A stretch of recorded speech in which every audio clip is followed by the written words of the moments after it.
Welcome dear student. आज हम लोग इंजीनियरिंग मैथ्स के टॉपिक वेव इक्वेशन को स्टडी करने जा रहे हैं। So after completing this LM you will be able to recall the wave equation, you will be able to determine the solution of wave equation। क्या एक terminology utilise हो रही है wave equation. Wave equation that means जहां wave generate हो रहा है उस टाइप की इक्वेशन को हम लोग किससे डील करते हैं, वेव इक्वेशन से। वेव इन द सेंस अगर आप एक स्ट्रिंग को एंड पॉइंट क्या कर ले, जो है अटैच कर दे या फिक्स कर ले, तो आप अगर स्ट्रिंग को टच करेंगे तो वहां से क्या जनरेट होगा, एक वेव जनरेट होगा। इस टाइप के प्रॉब्लम को भी हम लोग किससे डील करते हैं, वेव इक्वेशन। आप चाहे म्यूजिकल इंस्ट्रूमेंट की बात करें, वहां भी जो है प्रॉब्लम किस पे रिड्यूस हो जा रहा है, वेव इक्वेशन पे रिड्यूस होता है। तो अगर क्लासिकल फिजिक्स की बात करें, आप वाटर वेव्स की बात कर सकते हैं, लाइट वेव्स की बात कर सकते हैं। इस सारे टाइप्स के प्रॉब्लम को हम लोग किससे डील करते हैं, इस पर्टिकुलर वेव इक्वेशन से डील करते हैं। दैट मीन्स जो वेव इक्वेशन होता है वो क्या होता है, एक पार्शियल डिफरेंशियल इक्वेशन होता है। सेकंड ऑर्डर का पार्शियल डिफरेंशियल इक्वेशन को ही हम लोग क्या कहते हैं, वेव इक्वेशन कहते हैं। तो ये हो सकता हो फंक्शन x का फंक्शन हो सकता हो फंक्शन t का ही फंक्शन हो सकता हो फंक्शन, अगर आपके पास 3 डायमेंशन की बात करें तो हो सकता हो फंक्शन क्या हो, y का ही फंक्शन हो सकता हो। तो यहां पे हम लोग क्या स्टडी करने जा रहे हैं, वेव इक्वेशन क्या होता है और किस टाइप से उसके जो है हम लोग सॉल्यूशन अचीव करेंगे। तो आई होप आपको method of separation of variable clear हो गया होगा। Method of separation of variable को ही यूटिलाइज करके हम एक सॉल्यूशन अचीव कर सकते हैं किसी भी वेव इक्वेशन का। तो आइए स्टार्ट करते हैं। सबसे पहले वेव इक्वेशन क्या होता है और साथ ही साथ किस तरह से उसको डिटरमाइन कर सकते हैं उसके सॉल्यूशन को। तो सबसे पहले वेव इक्वेशन, तो हम लोग ये देख लिए कि समझ रहे हैं कि जो ये क्या एप्लीकेशन है, वन ऑफ द एप्लीकेशन है एक पार्शियल डिफरेंशियल इक्वेशन का, क्या, वेव इक्वेशन। तो सबसे पहले जो वेव इक्वेशन होगी, कोई भी जो एक पार्शियल डिफरेंशियल इक्वेशन जो लीनियर हो, साथ ही साथ सेकेंड ऑर्डर की हो, और उसके बाद वो कैरेक्टरिस्टिक्स हो कि उसका नेचर क्या हो, वेव हो। तो सबसे पहले जो second order linear partial differential equation ही आपकी वेव इक्वेशन हो सकती है। और साथ ही साथ कंडीशन क्या है,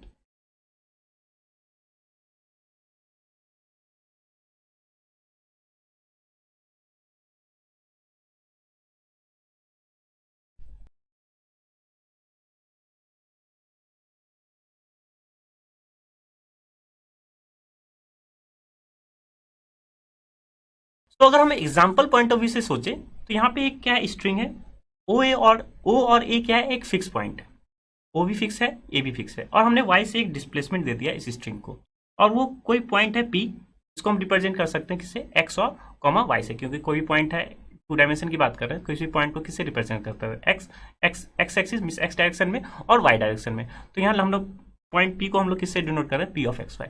सो जो वेव इक्वेशन, जो इससे इक्वेशन जनरेट होगी वो क्या होगी, तो मैथमेटिकली तो वेव इक्वेशन को किससे रिप्रेजेंट करते हैं, del two u by del t square equal to c square, एक कांस्टेंट है, और del two u by del y x square. तो एक्स डिस्प्लेसमेंट है और एट टाइम टी पे हमारे पास जो इक्वेशन है ये, इसको हम लोग रिप्रेजेंट करते हैं किससे, वेव इक्वेशन से। तो वेव इक्वेशन के लिए क्या होना चाहिए आपके पास, जो है जहां जैसे सपोज ये क्या है, स्ट्रिंग का केस है,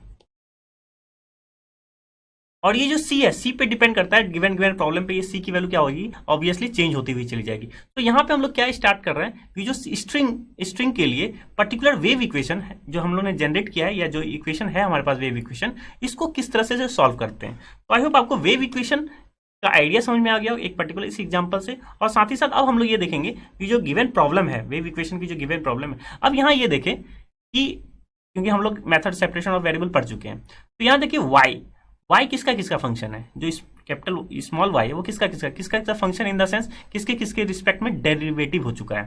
तो एक्स के रिस्पेक्ट में भी डेरिवेटिव है और टी के रिस्पेक्ट में भी डेरिवेटिव है। दैट मीन्स इसका जो सॉल्यूशन है, हम लोग अगर मेथड ऑफ सेपरेशन से करने की कोशिश करेंगे तो इसका सॉल्यूशन जो स्मॉल वाई को क्या मानेंगे, कैपिटल एक्स का फंक्शन और कैपिटल टी का फंक्शन मानेंगे, और उससे करस्पॉन्डिंग हम क्या करेंगे, जो सॉल्यूशन एज्यूम किए हैं उसको करस्पॉन्डिंग हम क्या करेंगे, डिफरेंशिएट करते हुए चले जाएंगे, और फिर पर्टिकुलर इस डिफरेंशियल इक्वेशन में क्या करेंगे, वैल्यू पुटअप कर देंगे, और वहां से क्या होगी, एक सेकंड ऑर्डर की डिफरेंशियल इक्वेशन बनेगी। क्योंकि जो पार्शियल डिफरेंशियल इक्वेशन है वो किस ऑर्डर का है, सेकंड ऑर्डर का, तो एक सेकंड ऑर्डर की ऑर्डिनरी डिफरेंशियल इक्वेशन मिलेगी एक्स में और टी में, और उससे करस्पॉन्डिंग हम क्या कर सकते हैं, उसको सॉल्व करके फाइनली हम एक पार्शियल डिफरेंशियल इक्वेशन, जिसको हम लोग वेव इक्वेशन कह रहे हैं, उसको हम लोग क्या कर सकते हैं, सॉल्यूशन अचीव कर सकते हैं।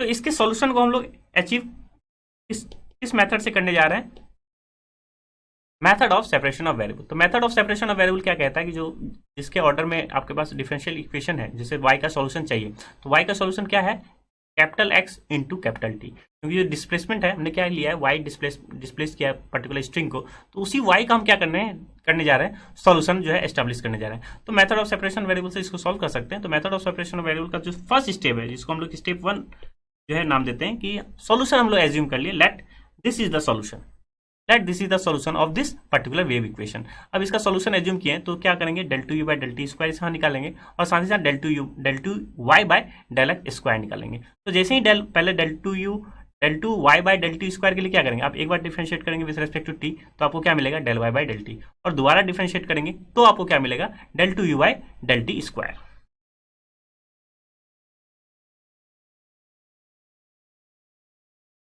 तो अगर x इंटू टी को सिंपली हम लोग इसको कैपिटल x और इंटू कैपिटल टी भी डिफर कर सकते हैं। अब ये जान रहे हैं कि कैपिटल x जो है फंक्शन x का है, कैपिटल टी फंक्शन किसका है, t का।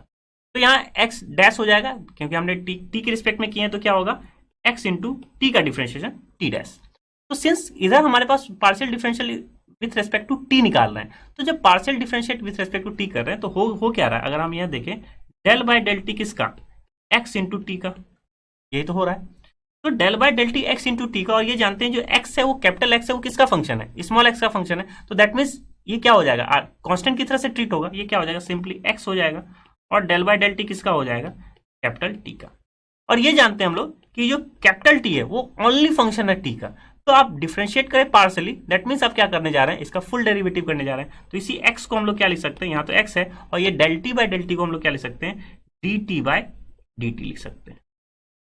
क्यों, क्योंकि capital t is a function of only t है, इसलिए यहाँ किसको रिफर कर रहे हैं, टी डैश किसको रिफर कर रहे हैं, एक्स टी डैश, यहाँ टी डैश किससे रिफर कर रहे हैं, d t by d t से रेफर कर रहे हैं। तो now del by del t हमें पता है, अब हमें निकालना क्या था, del two u by del t square. तो अगेन इसका हम डिफरेंशिएट कर दे विथ रेस्पेक्ट टू टी, तो एक्स एज इट इज रहेगा, टी डैश का डिफरेंशिएशन क्या हो जाएगा, टी डबल डैश। अब यहाँ जो टी डैश है वो किसको रिप्रेजेंट कर रहा है, डिफरेंशियल को रिप्रेजेंट कर रहा है, फुल डेरिवेटिव को रिप्रेजेंट कर रहा है, और पार्शियल को हम लोग किससे रेफर कर रहे हैं, पार्शियल डेरिवेटिव से रेफर कर रहे हैं। So del two u by del t square क्या हो गया, simply x into t double dash. क्या similarly del two y by del x square लिख सकते हैं हम लोग,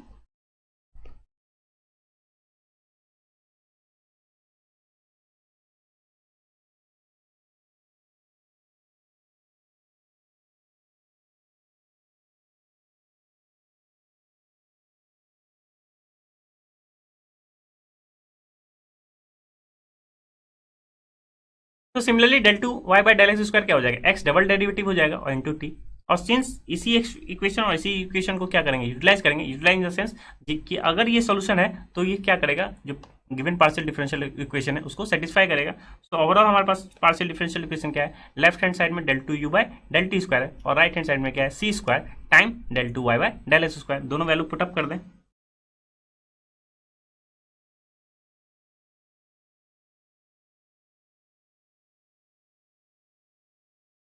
तो दोनों वैल्यू पुटअप करने के बाद क्या मिला, x into t double dash, और यहाँ सी स्क्वायर से प्रोडक्ट था, c square x double dash into t, ये प्रोडक्ट क्या है, that means given differential equation.